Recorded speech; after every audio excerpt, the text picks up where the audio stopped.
So Conduit is the new legend of Season 19 of Apex, being out for a little less than a week now. And man, have I been having so much fun playing her, probably my new favorite legend in the entire game. Probably playing her a little more than most people. But on a positive note, I feel like I can actually explain how she's meant to be played and where she kind of fits into the game right now. So in this video, I'm going to talk about the way I feel she's meant to be played. But first, I want to talk about who is this character meant for? And will Conduit fit the way you like to play the game? So to start, I feel like Conduit is a good hybrid of being offensive and defensive at the same time. And I would say she is the only support character in the game who really kind of fits this. And I'd say she is the first active support legend in the game. And what I mean by active is you can still support your team without being held back in some way. Like how to use a lifeline drone, you have to stand still to get healed before you can actually go and fight again. And I feel like most support legends in the game are the exact same way as lifeline. But Conduit actually actively supports her team while keeping everyone in the fight. So you don't really have any downtime to get back into the fight right away when you play Conduit. And I think that is the big appeal of her.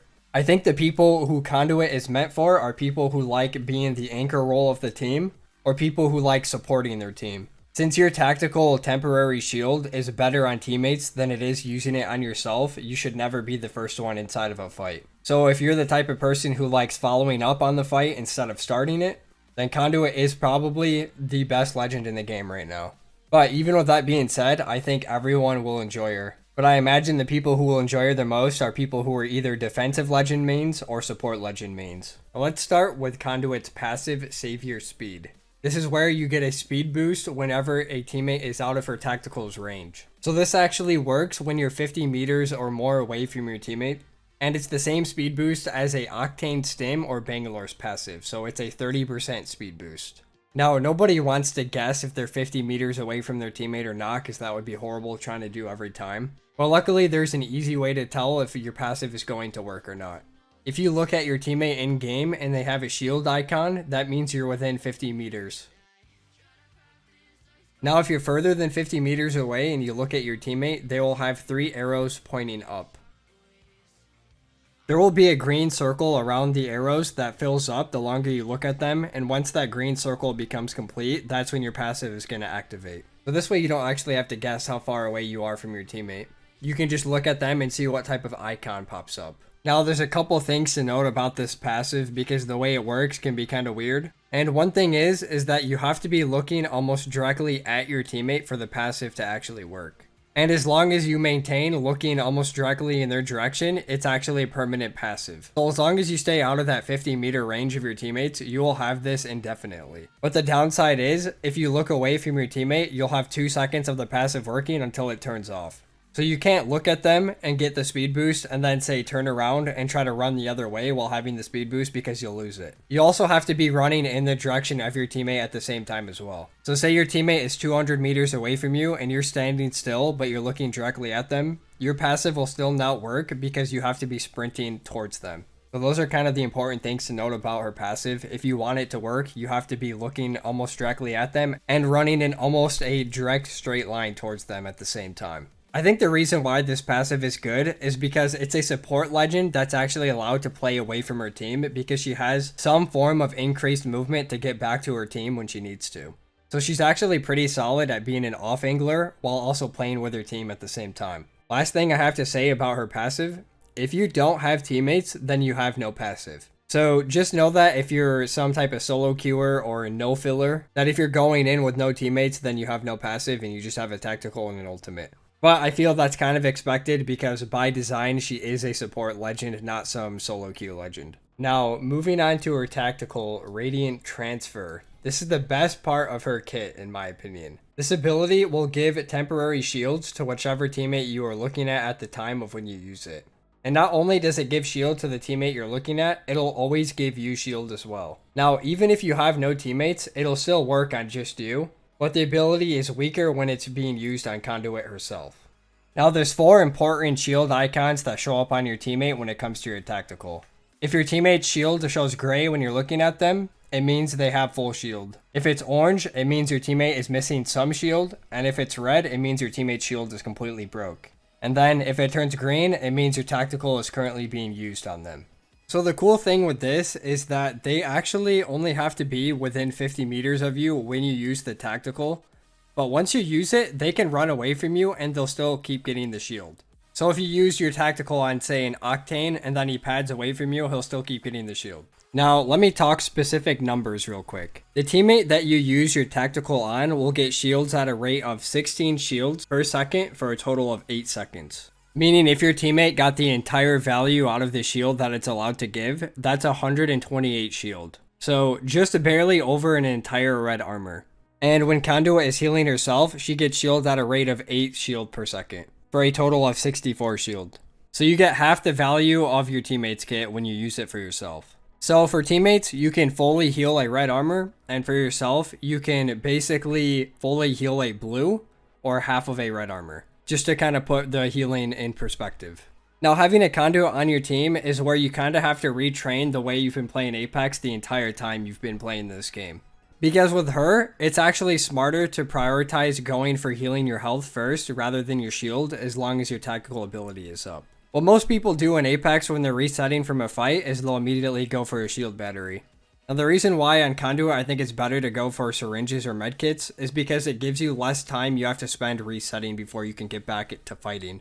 Her shield can be used at the same time as pretty much everything in the game, so reloading, using a medkit, anything like that does not cancel the animation of you getting temporary shield. So here you can see I'm medkitting while also gaining shield for my tactical at the same time, which means overall I'm spending less time healing and I can get back into a fight way quicker. And something else I learned while making this video that I actually haven't seen anyone else mention before is if you don't use your tactical on a teammate and it only heals you, you actually get more shield than you're supposed to. As I mentioned before, when you heal a teammate and heal yourself at the same time, you get a total of 64 shield.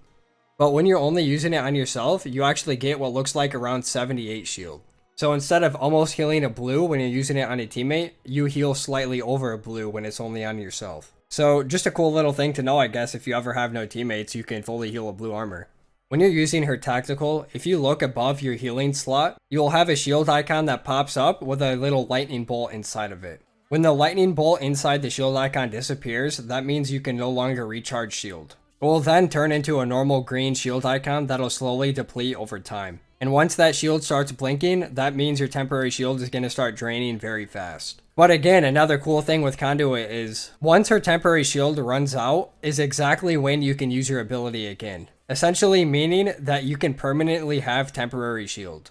Now the last few things I have to say about the tactical is, one, it doesn't stack, so you don't get like extra shield or an overshield of some sort. When you use a battery or shield cell, it'll override the temporary shield instead and just replace the temporary shield.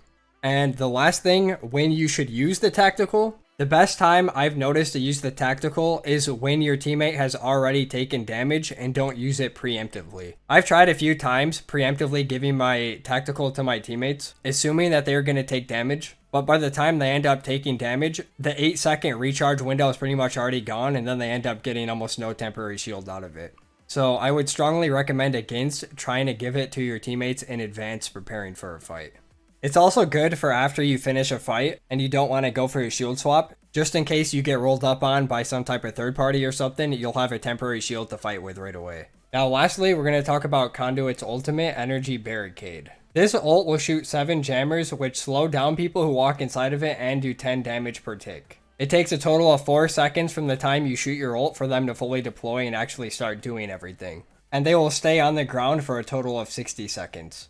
Now I feel ultimate is kind of straightforward, so I'll keep this part shorter, but I'll talk about the few things that I've learned. Now whether you're aiming it close to you like this or you aim it far away, as long as you're looking at the ground, there will be no gaps in between the jammers, so I'll show you what I mean if I shoot it.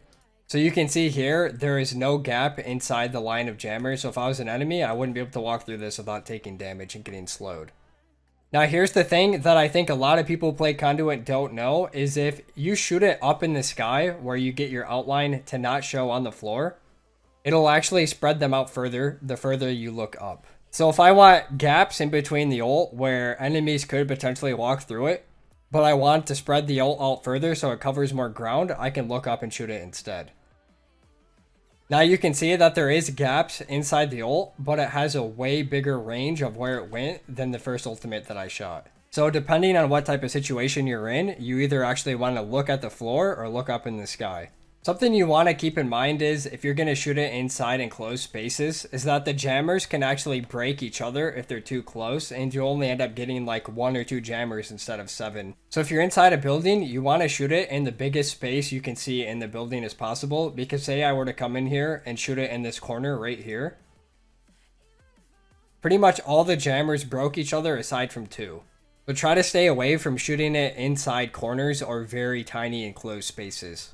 If you want to though as well, you can even use the ult to block bullets. So if I were to sit behind here and someone was shooting at me, a majority of the time they're going to hit this instead of me.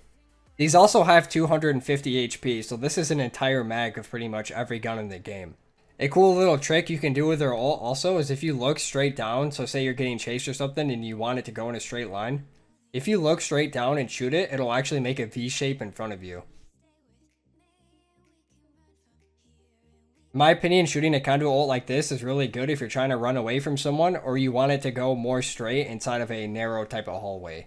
Another cool little trick you can do, whether intended or not, I am not sure, but if you shoot your ult and then melee at the same time, you'll only shoot out 4 jammers, but you'll save 50% of your ultimate. As you can see, I have 3 that went to the left and 1 that went to the right. And this is always how it seems to work, is it'll always send out 3 to the left and 1 to the right. And the reason why this is useful is because Conduit's ultimate actually starts recharging the moment you use your ult and not the moment your original ult starts disappearing. So by the time your original jammers go away, without a gold helmet, you'll be about 4% off your ultimate again. So it's basically the infinite Conduit ult glitch. My last piece of advice I have for Conduit's ultimate is that it will hit through anything that is not considered solid cover. So for example, if you're fighting a Kasellos and she walls, you can actually shoot your Conduit ult at her wall, and then now she can't play her wall or she'll take damage. And the reason why it works is because Kasellos ult doesn't actually block bullets. But something like a Newcastle wall or a Gibraltar bubble, the jammer will not hit them inside of it unless the jammer makes it inside of like the bubble or behind the wall. So Conduit's ult I feel is going to be very good against Kasellos and Bangalore and kind of legends like that don't have hard cover. And that is about all the advice I feel I can give on Conduit at the moment. If I ever discover anything more, I'll probably end up making an updated guide. But honestly, I strongly recommend everyone try playing her at least a little bit because she is the most fun legend I've had on the game. She really feels like the first true support legend in Apex. But yeah, that's all I got. Thank you for watching.